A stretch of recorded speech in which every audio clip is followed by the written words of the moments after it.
I'm Sudeep Charles, and I head product marketing for Chef Desktop. With me today are Nishchal Reddy, who heads product management for this product, as well as Rishi Chawda from our engineering team, right? So those two gentlemen will take us through a bunch of things over the next hour, but what we'll cover is an overview of zero touch. We'll see how that paradigm can be orchestrated with Chef Desktop, and what are the benefits that you can derive from this approach, right? So with that said, let's get to it. Now, there are multiple drivers for the adoption of zero touch, right? And the approach to zero touch. One, tighter IT budgets. Right? The emphasis is obviously on reducing time and effort required to configure remote systems. And this is reflected in a Gartner automation report for 2021, where 78% of respondents said that zero touch basically reduced their IT time and the effort needed to manage and update the fleet of software and hardware that they had, right? From an I&O perspective too, 90% of folk basically continue to work remotely. 76% of employees even now continue to work from home, just given the COVID situation across the globe, right? So on the one hand, you have tightening IT budgets, you've got I&O folks themselves that are remote, and then you have a large percentage of employees also going work from home or remote, right? So a bunch of things that need to get addressed. And then, of course, there are a bunch of challenges as well that sysadmins and ID managers really have to face, right? And this happens regularly. Broadly, you could divide this into multiple categories, and that's what you see on your screen, right? So there's monitoring in configuration drift, configuration and security features that need to constantly be monitored and updated if there's any drift, device upgrades, traffic optimization, or even finally device installation and configurations, right? So broadly, you'll see a lot of the breakup of what this effort looks like, and each of these challenges affects the productivity of the workforce. Statistically, about 35% of sysadmins spend their time just doing these repetitive tasks, right? And, without zero touch provisioning, you would end up wasting a lot of time and effort in just doing this. And instances where even a minor oversight has led to fairly serious implications, especially when it came to compliance and security. There are a dime a dozen of such instances, right? It's therefore really essential for businesses to build a strategy, both for the deployment management of devices and also to keep their employees productive, right? Broadly, right? So zero touch is important, and I'm preaching to the choir here, but it's important to manage your given the productivity requirements. It just helps automating the entire infra. You can of course deploy, update, monitor, and maintain or manage your fleet of devices. Most importantly, I think the process itself is entirely feedback driven, and you can modify the process at any given point in time, given the kind of feedback that you get. Right, and therefore up the productivity of both your closer teams and companies at large, right? But that's a quick 2-minute spin on zero touch itself. But all of this is great. How does it work in the context of Chef, right? When a zero touch enabled device is provisioned, it boots up for the first time, sends an activation request to the enrollment service, which registers the device to an MDM server, right? I think this is the first MDM call that happens. And after the user has authenticated themselves using credentials, the MDM server will then send policies and basic configuration profiles and installer packages that are essential for provisioning. This is again something that all of us are familiar with. Once, of course, the Chef client is installed on the system and configured during the same phase, that would bootstrap the node to the Chef server, right?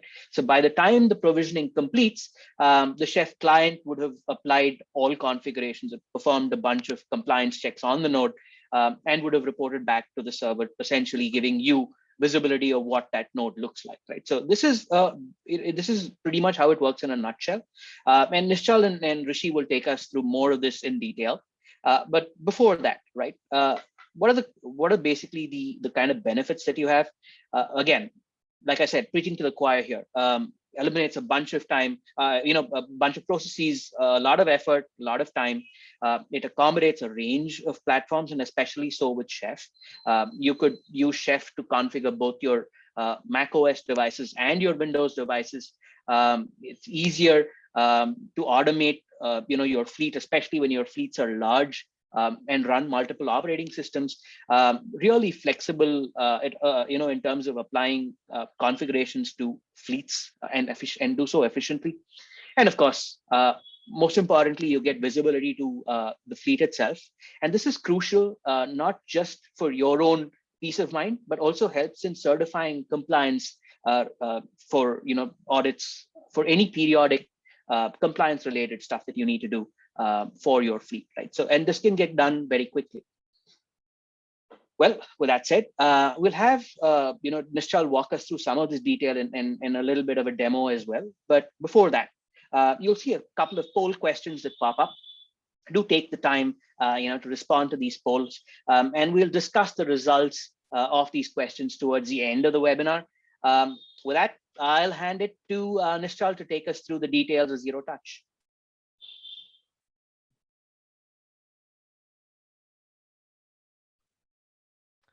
Hey, thank you, Sudeep. So yeah, I think you must have got a poll. I would highly recommend you guys to please respond to that. With that, let's move ahead.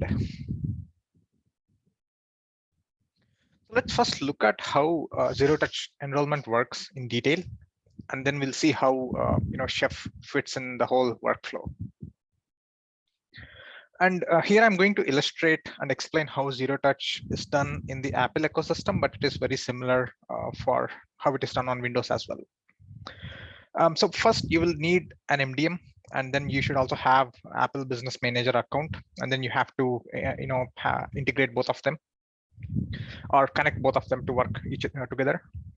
And then typically IT would set different configuration settings. They would also upload certain apps that their employees should have access to into the MDM server. And then now let's say a new employee joins the organization. Now IT has to send a new laptop to him. Typically what they do is they place an order with the vendor, with the laptop vendor, and laptop vendor would assign the device, and then he will share the serial number of the device to the IT, and that device would be directly shipped to employee. Now IT would take the serial number and they would add it into Apple Business Manager, and then ABM will sync all this device details with MDM server as well. And then the vendor would directly ship the device over to the employee, and when employee receives the device at the comfort of his house, or maybe he's on the go, he's in some hotel, he'll get the device delivered to his doorstep. And as soon as he turns on the laptop and logs in, ABM will push the management profile down to the device. And from that point onwards, MDM will be able to continue managing the device. It will send all the configurations, it will send all the settings, any apps that have to be installed, any profiles that needs to be configured in the device, and it will start managing the device. But what are the gaps in this whole process, right? So this is the typical zero touch process that most of us are aware about. But what are the gaps in this whole process? So the primary goal of using zero touch enrollment is to set up devices with zero human intervention and make employees productive from the get-go, right? As soon as they open the laptop, they should be able to have access to everything that they need to be productive. And this is where there are a few gaps in this whole process. First, the strategy will work fine if you have a fairly small number of devices to manage, right? Let's say if you have like maybe 20 to 30 or 50 employees, then you should be fine with using the traditional approach, and you might not have too many configurations to make as well. And also, if you have a very few employee functions, right? If you have let's say if you're a small startup or a small organization with just an engineering division and maybe a finance division or a HR division, then you should be fine with using the traditional approach. But let's say if you are an organization where you have a sizable number of employees with disparate set of functions, right? Let's say you have finance, you have HR, you have engineering, and then you have IT, you have some field services, so on and so forth, right? Then different organizations and different subunits will have different needs, and doing zero touch enrollment via traditional approach would not work in such cases. So, and also if you have use cases where you have to do some custom configurations or complex configurations, you'll start to realize that some of it either can be done out of the box through the out of the box settings that MDM provides, or you might have to end up writing scripts to solve these use cases, and you would quickly hit limitations on what you can do to completely set up the whole device during the initial enrollment process. And I think I've already touched upon this, which is if you have disparate employee functions, you'll quickly run into issues. And then even if you end up configuring the device, there is always this Herculean task to ensure that it always stays in that state, right? Configuring the device is one major aspect, and the next major aspect is to ensure that it stays in that state. Finally, you should also be able to do all this in a automated fashion.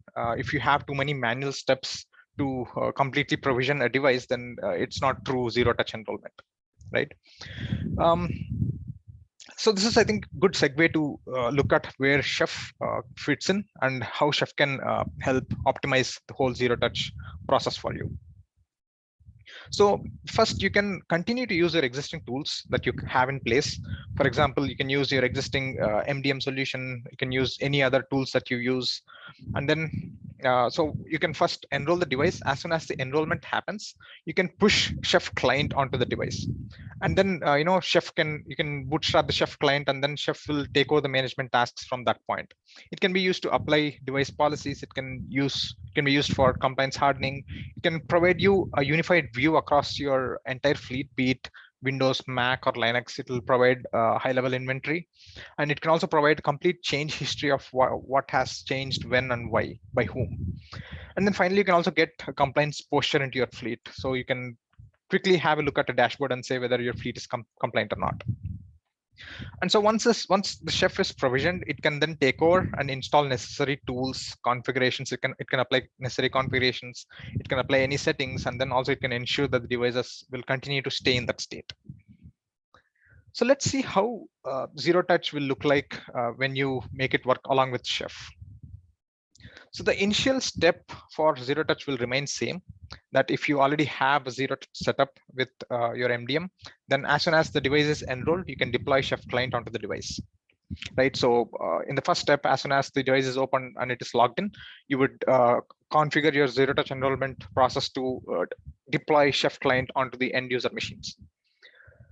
And instead of setting configuration on MDM server, you would create Chef policies and cookbooks to configure settings and install applications and do any other management tasks, right? So this is a slightly different step. Instead of doing all the configurations via MDM, you would continue to do it via Chef, because Chef will take over all the management tasks from here. And then, Chef will be configured to run at regular intervals. So when it runs for the first time, it will pull all the node policies from the server. So it will pull all the policies, cookbooks that you have created, and it will apply all those changes onto the device. And importantly, it can also manage any configuration drifts. And for example, because of system error, or let's say user error, a setting is changed or a configuration is corrupted. So the next time that the Chef client is run, it will bring it back to the desired state. It will run all the changes that were changed, and it will correct them, and it will bring it back to the state. And then Chef can also be used for compliance checks. So if you run a compliance check, and it can run compliance checks on all the fleet at regular intervals, and it can report it back to a centralized dashboard where you can get a compliance posture of your whole fleet. You can also write remediation cookbooks or remediation scripts that would kick in whenever it finds any non-compliant device, and it will correct those issues as well. And you can actually use Chef alongside your MDM solution. So once you deploy Chef onto your device, Chef will be the primary tool that configures and manages the device. But you can still have your existing tools to do other management tasks like remote device wiping, remote locking, and of course enrollments, and among other tasks. But let's look at how Chef enables you to cater to your employee needs. In this example, we have, I will also, this example specifically covers a complex scenario. Although complex, this is very common with any decently sized organization. So in this example, we have Acme Corp, where, Acme Corp is a huge organization which has like thousands of employees. And we have different employee units and functions in them. And depending on the employee function and team, we need to apply different settings and install different tools. For first, we have first set of bucket is all employees, right? So all employees should have certain settings pre-configured in their machine. And so for all employees, we need to set screensaver timeout. We have to turn on disk encryption. We need to turn on firewall. We have to install Chrome and also MS Office Suite as well. And then there is another set of employees or engineering group, and they need different set of tools along with the tools that all employee would need. They would also need some specific tools that would enable them to be productive in their work, right? So they need some kind of SSH keys that would help them connect to development servers. And because of the kind of work they do, maybe they need to turn off their firewall. Maybe not for everyone, maybe specific people in the engineering team. And maybe they don't need MS Office. Maybe they use some other tools. Maybe they just use browser to directly use Outlook on the website. And they being developers and they belonging to engineering team, they would need some kind of IDE as well, and they prefer VS Code, so they also need VS Code tool. And even within the engineering team, there can be a subsection. For example, if you take this example, we have backend team. So backend team, although they belong to the engineering function, they have their own specific needs. For example, since they are backend team, they would be working with database, and Acme Corp apparently is using MongoDB. So a backend team needs Mongo to be installed and a specific version of that. And maybe the backend team is not into the web development or UI development, and they prefer Firefox instead of Chrome. So we need to install Firefox, and we should not install Chrome, right? So you can see how it gets complex, right? So we are talking only about a couple of functions, and you can already see how complex it is getting. And think about how it looked like in a real production kind of environment with multiple functions, subunits, and subteams. And you can also see a pattern begin to emerge, right? You can actually cascade all these settings, and you might potentially have multiple layers in a real production setup, right? And doing this with MDM would be very intensive and error prone process, if at all possible. And enabling such kind of a setup with zero touch will be very difficult, right? So this is where tools like Chef can help you tackle such complex but very common scenarios. You can create one cookbook per user type. So there will be a base cookbook that will be applied for all the employees. And then there will be another cookbook called Acme Engineering that will be specific to the engineering function. And then there will be a cookbook which will be applied based on the properties set on the node. Maybe we can do a quick check and see if that node belongs to a backend team, and then we can apply a different kind of settings for them, right?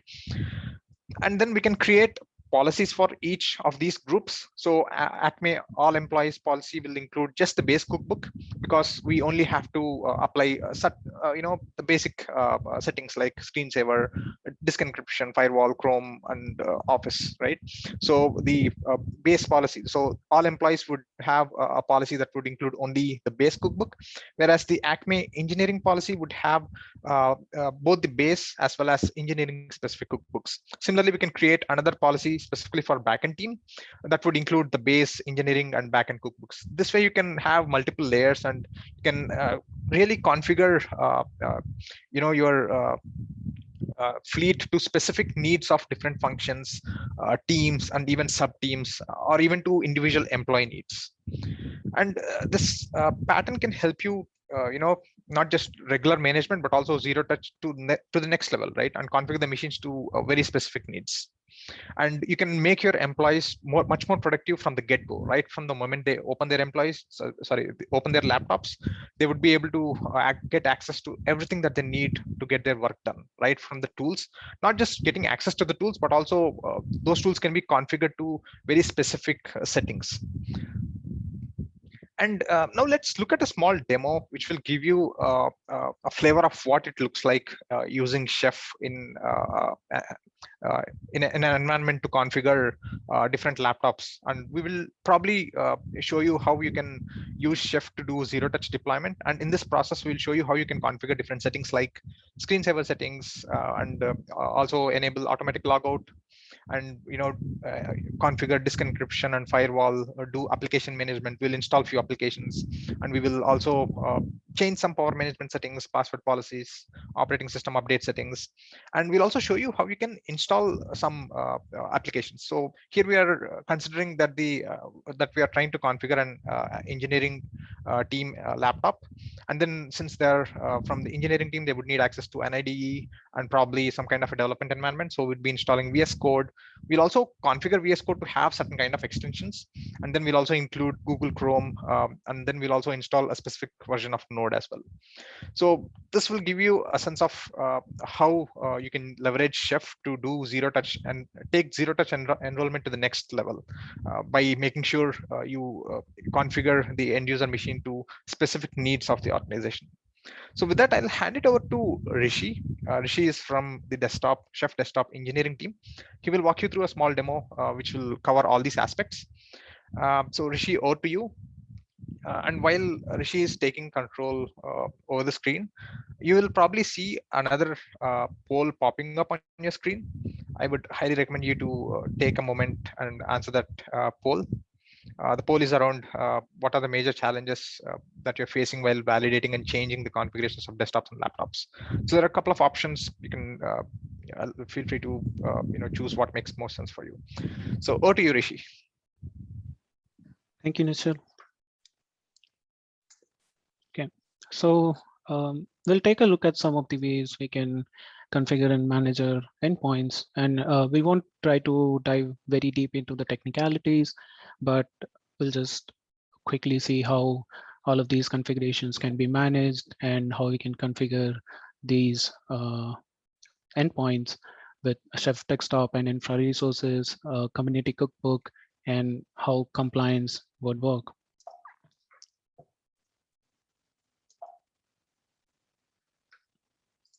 And this is a pre-recorded video that we have here, so that if there's an internet connection issue or something, we don't have to stop the demo. All right, so you can see we have a bunch of resources in the premium content that Chef provides, and along with that, we also have recipes that you can directly apply to your nodes. And we support both YAML and Ruby, so you can choose which format you want to write. So in this configuration that I have, you can see a bunch of resources, the update settings, and then there's app management that we are configuring using Gorilla.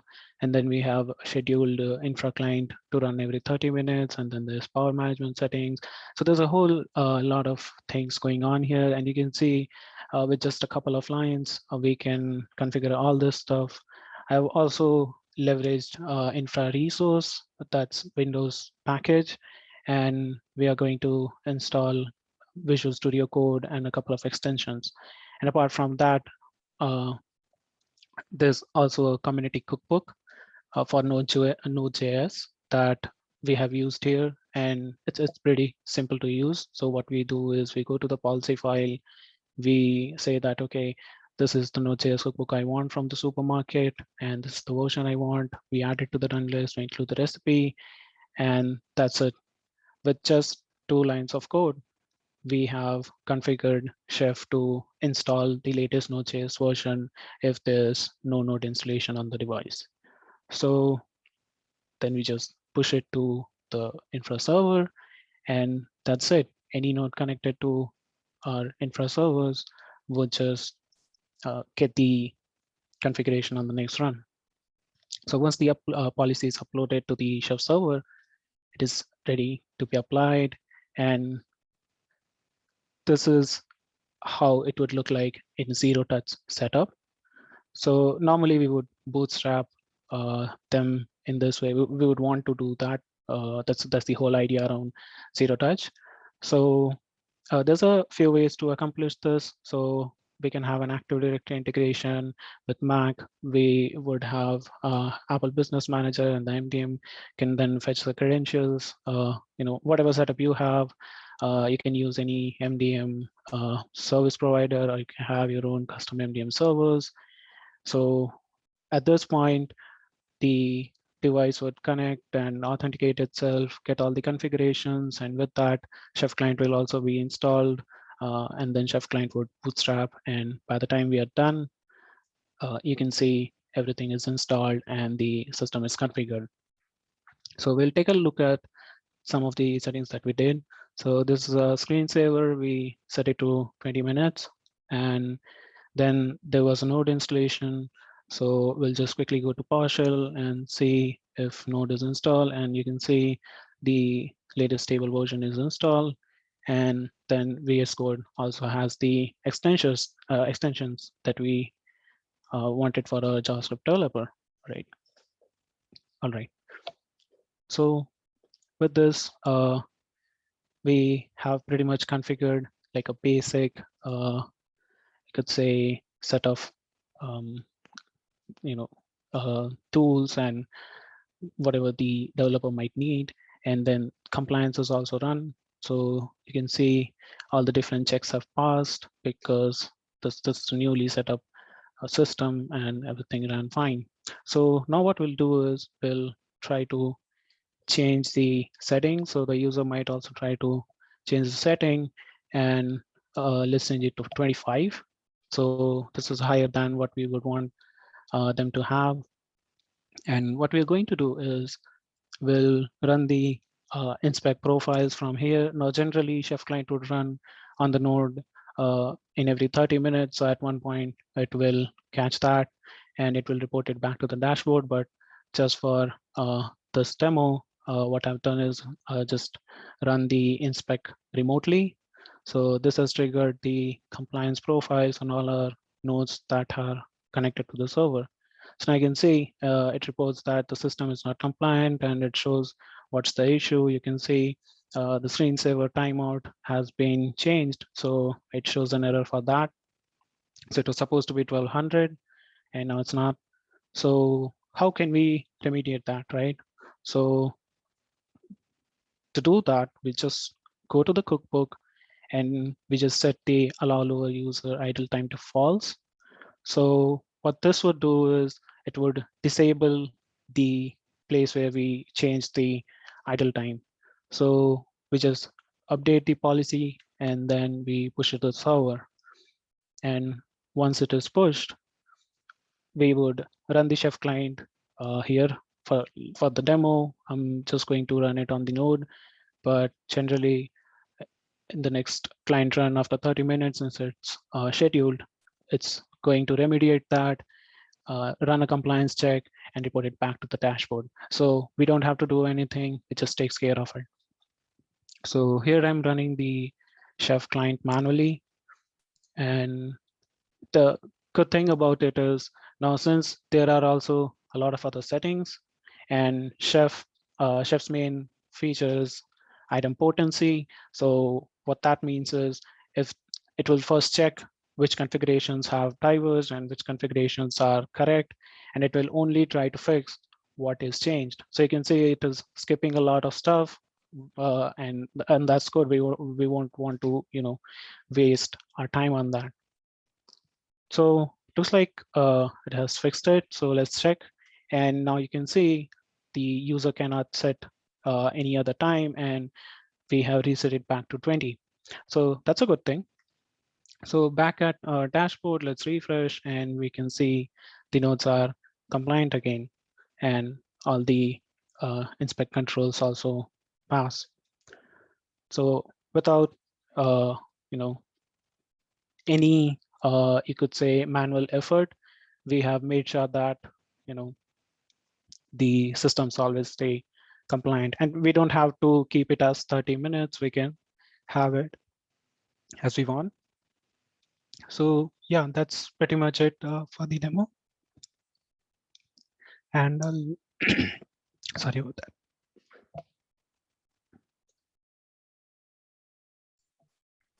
I'll hand it back to Nishchal. All right, thank you, Rishi. Just trying to share my screen. All right.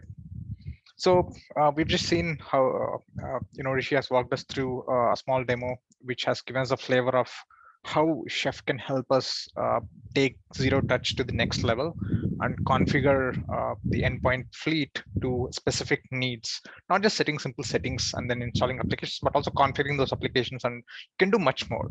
So Chef actually leverages the very same principles that are used for configuration management of servers, and it has been doing that for more than a decade. And Chef being code first, you can actually it provides great flexibility, and you can use it to customize it to any specific needs that you have. So with this, let me just give you a quick overview on Chef Desktop. So Chef Desktop is an endpoint management solution that can help IT resource managers to automate most of your endpoint management tasks. And it can help you in three aspects. It can help you drive efficiency through automation of the whole IT resource management. If you look at it, traditionally we've been managing devices like laptops and desktops through different tools that can help us manage them via UI settings, but it will also introduce a lot of problems because of that. You have to memorize all those settings, and there is no way to get a good picture into what does the state look like for your fleet, because the state of your fleet is riddled in different menus and sub options. And it is not very easy to share that knowledge across the team as well. Whereas with Chef, you'll be able to represent the state of your fleet through code, which is, so since it is code, you can actually set up proper SDLC process. You can have source code management repository where you can check in the state of your fleet. And whenever you make any changes, you'll be able to audit and track the changes that were made. And you can also find out when the change was made, by whom, and what were the reasons, so on and so forth. And then you can also gain control over your IT resources. It can provide you a centralized visibility. It can provide you a centralized visibility across your fleet, regardless of the OS. So through Chef, you can manage multiple operating systems like Windows, Mac, and Linux. So instead of having multiple tools and having to switch between multiple tools and processes, you'll have a single layer of visibility. And then finally, you can also maintain compliance of IT resources. This also touches a little bit upon having multiple tools. Today we have different tools for managing the configurations. We have different tools for ensuring compliance. Through Chef, you can get everything in a single box, so that you can use the same tool not just for managing the configurations and installing applications, but also to do regular compliance checks and get a compliance posture of your fleet. And then also you can quickly remediate any issues that Chef discovers. And getting a little bit into automation, right? Like I said, since Chef is code first, you can actually set up proper SDLC processes, CI/CD pipelines, and you can actually do automated desktop management, which is delivered via a proper CI/CD pipeline. This can enable a lot of benefits. And so things like you can track what changes are made at regular intervals. You can also undo and restore any changes that could have potentially broken your production fleet, right? Let's say you made some change and deployed it to your whole fleet, and then you found out that this has caused a major problem. You can rolling it back is as simple as rolling back a commit. And then you can also the biggest advantage that you would get by using Chef is its inherent ability to correct any configuration drifts. So so Chef client will run at regular intervals. So whenever Chef runs, it will try to see if the state of the machine has changed from the desired state. If it discovers any drift in the state, it will automatically run the cookbooks, and it will bring the state of the machine back to the desired state. And in that process, it will not try to apply all the changes, but it will try to apply the changes that are only changed.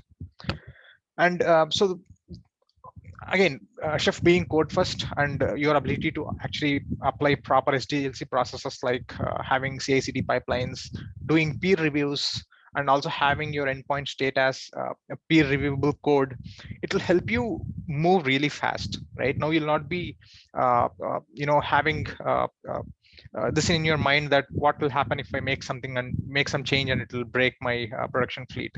Right? You can be very confident with your changes because you'll have multiple layers of checks. For example, if you want to make a change, you would make some change through code, and then that code can be reviewed by your colleagues. And once that gets approved, you can push that change to your source code repository that would kick off a CI/CD build and it would also, you can also write tests on top of any changes that you make, and those tests will be run in that pipeline, and if there are any issues, that will be caught in that testing phase itself. And then finally, if everything is fine, those changes will be pushed to production. In our cases, where even then it will fail in production, rolling it back is as simple as rolling back a commit, right? So this will really drive efficiency, and you can actually automate most of your mundane manual tasks. And like I said, it can also give you centralized visibility into your whole fleet, regardless of the platforms. And it can also help you drill down into multiple views and layers. And you can also get a lot of information around what happened when Chef client checked in the last time. So what were the errors that caused, and you can actually go and fix them as well. And finally, Chef also provides compliance capabilities. So you can enforce security and compliance policies across your fleet with the exact same processes and tools that you would use for managing your endpoints. And it can also, you can also write any custom profiles. We provide host of CIS benchmark profiles for a lot of operating systems and flavors. But you can also write your own custom compliance controls. Let's say your compliance team has certain custom requirements that are specific to your organizations. You can actually write your own custom compliance profiles, or you can extend our existing profiles to suit your needs. But why should you use Chef, right? With Chef, you'll be able to do more with less resources. We have seen some of our customers managing thousands of laptops with a very small team of 1 or 2 sysadmins, with most of the processes automated. So now you don't have to go and find that specific option in some UI. So since you can automate most of this through code, there are very few things that can go wrong. And even if things can go wrong, you can find them early in the cycle. That can either be caught through a peer review process, or maybe through the unit tests that you would have written before even getting to the production. And you'll not only be able to bring the fleet to the desired state, you can also continue to keep them in that state, right? So you don't have to worry about what happens if some employee gets creative and changes certain setting, or let's say for some weird reason the endpoint state gets corrupted, or some configuration gets corrupted. You don't have to worry about bringing it back to the desired state manually. Chef can automatically, it keeps checking every time the Chef client runs, and it will check the state. If it is something different from the desired state, it will try to correct it back. And you'll be able to track everything, right? Since it is as code approach, and then you can have a proper source code management setup, CI/CD pipeline setup. You'll be able to track everything from when was the change made, who made it, what was the commit message. You can find out the reason why this change was made, and you can easily roll it back as well. And like I've already said, the biggest advantage that you would get is you'll have a single process and tool chain for managing and ensuring compliance for your entire fleet. Right now, you don't have to juggle between multiple tools for doing different things. So with this, I'm towards the end of my presentation, and I think we are towards the end of our webinar as well. So if you have any questions for us, you can feel free to leave them in the Q&A section, and we will take them up. So Sudeep, do you have anything else to add before we get to the Q&A? Not really. I think we're just waiting for the polls to kind of, for you guys to get on the polls. And if you haven't, you should. I do not know if the interface is open, but do enter your responses there. There are a bunch of questions though, and I think they're coming in on different fora as well, Q&A and chat. So let's just start with them, Nishchal. So the first one is, how can zero touch with Chef be done on Windows? So it's a very specific Windows related implementation question. Yeah, although in my presentation, I have mostly talked about how you can do it for Mac using Apple Business Manager. The process is very similar with Windows as well, whereas with Windows, you have to replace Apple Business Manager with Autopilot, and then everything else would remain same. The key thing is, how would you should be able to get Chef client onto the node in the initial bootstrapping process, in the initial enrollment process. And from that point, Chef will be able to take over and configure your, your end user machine to your specific needs, and it can also help you ensure that it stays in that state. Sure. The next question is around, hey, does this need a VPN to work? Yeah, that's a good question. So we've seen some of the MDM solutions and traditional endpoint management solutions typically need VPN to be able to manage the machines, but with the current remote work, it is hard to expect employees to always be on the VPN for us to be managing those machines, right? For various reasons. Nowadays, we mostly use SaaS applications where we don't need VPN to connect to them. All you need is an SSO. So yeah, Chef works over the internet. You don't need any VPN. So as long as they're connected to internet, we'll be able to manage them. Yeah. Sure. The next one is around cookbooks. Right? The question is, do I have to create all the cookbooks for different management tasks? Yeah. I think this kind of relates to one of the other questions that we got moments back, which is around the hardest thing with this is learning Ruby, right? I'll probably try to answer both the questions, right? So first is, do you have to write all the cookbooks? Definitely not. We have a huge community who have built a lot of cookbooks, and some of our customers have been very generous to make them open source, and they have a huge catalog of those cookbooks that you can use off the bat, which would cover most of your general use cases. And Chef also has premium content where if you subscribe to one of our licenses, you get access to this content, which can help you get started really fast. We have created some resources that can help you configure most of the common use cases using them. So you don't have to really write. You'll be able to either use the content that we provide off the bat, or you'll be able to find what you need in the community cookbooks. And coming to the Ruby question, right? That's a good argument, and it's a good question. As in a chef being, you need Nishal, just for everyone's clarity here, right? The question was, hey, there are some challenges with the complexities in the Ruby language. Is that something that I can circumvent? I think that was the context of the question. Sorry, Nishal, go on. Yeah.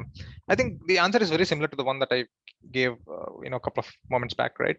So with Chef, Chef is an abstraction layer, right? So with Chef, we provide a huge set of resources that are pre-built into the Chef tool itself for the most of the common use cases, right? So you don't have to really write Ruby per se. You need to know how to use that resource. So it is as simple as passing few parameters to that resource, right? And you'd be able to achieve your use case. If you set out to do the same thing using traditional scripting, you would have to write like 20, 30 or 40 lines, right? And depending on your use case, if you want to manage multiple operating systems, then you would either have to write multiple scripts, or you have to have some kind of if and else conditions. Whereas with Chef, the abstraction layers through resources, right, will handle everything for you on let's say if there is a resource for creating a file, all you have to do is tell Chef to create a file with specific name on specific folder. It will figure out how to do it for specific operating systems, right? So it is so you can do the same thing with Chef in like 5 lines compared to what you would end up doing with scripting in like 20, 30 lines, right? So I would say you really don't have to actually write a lot of Ruby. You just have to be aware about how to use resources and configure them, and you should be able to do most of it without a lot of Ruby knowledge for at 90% of the use cases. There could be a small set of use cases where you would have to get your hands dirty writing a little bit of Ruby code, but for that I think there are a lot of we have a huge community where you can find a lot of resources on how to do that easily. So some Ruby knowledge, some awareness is sufficient, I would say. Right, and there was another question in terms of, hey, what support can I get, from for implementation, given that we have less than 25 nodes running, and I think you very briefly touched upon it in the fact that the community is a very vibrant one, and there are enough number of people that are just out there to help. My own experience with interacting with the community, with interacting with some very big names, is that they are more than happy to help the others within the community as well, much in the very helpful way that DevOps and IT communities help each other. But Mr. Do you want to add to that? Yeah, I think you covered it for the most part, but I will go back to what I've said in the beginning of this presentation. I said, if you are having very few employees, maybe you would be sufficient with what you have today. But there could be use cases even for small organizations that are quite complex and can't be easily automated through traditional tools, right? So in such cases, Chef can really help automate those aspects as well. But like Sudeep said, if you need support, we have a vibrant community. And if you are interested to learn more about some of our uh, professional services help, or if you want any support, we can talk about that as well. Great.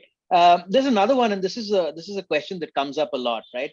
A lot of people try and get started using just the MDMs, right? So the question is, hey, does this completely replace my existing MDM? Yeah, I think we briefly touched upon that. So Chef can really live alongside your MDM. You don't have to rip and replace your existing solution, because we understand that it's not an easy task, right? Because you would have been using it for a very long time, and you would have integrated with a lot of processes inside your organization, processes and tools. So you can use Chef as alongside your MDM solutions. So you can use your existing MDM tools to as a means to deploy Chef client onto your fleet, and from that point, Chef can take over and do most of your management and compliance monitoring for you, right? So you can use it as a complementary tool. You can use MDMs for what they're good at, for things like enrollments, of course, remote wiping, remote locking, among other things that MDMs are good at.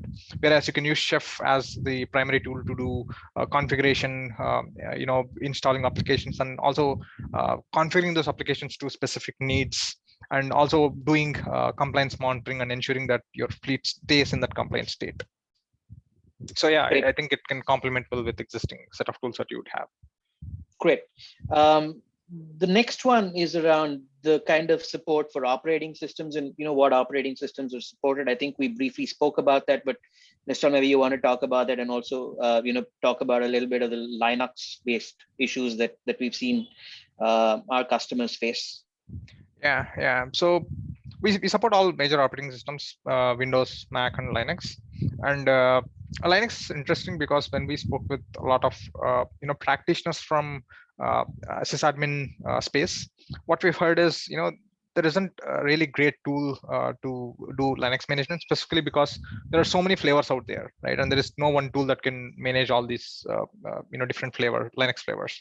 And I think this is where Chef has a sweet spot, as in Chef has been managing configuration for both Linux and Windows servers for a very long time, and Chef is purpose built for that.